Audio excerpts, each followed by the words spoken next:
Друзья, добрый день! Мы не только обновляем линейку снегоходов каждый год, также заботимся о здоровье и комфорте своих покупателей. Сегодня хотим рассказать о подогреве сидения для снегохода Мороз, Ермак, Викинг и всей нашей снеготехники.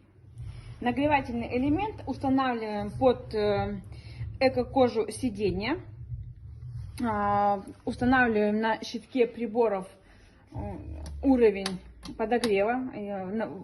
В данном случае у нас имеется 3: минимальный, средний и максимальный. То есть можно установить температуру, либо его отключить, если нет необходимости. Получается вот такое прекрасное сиденье с подогревом.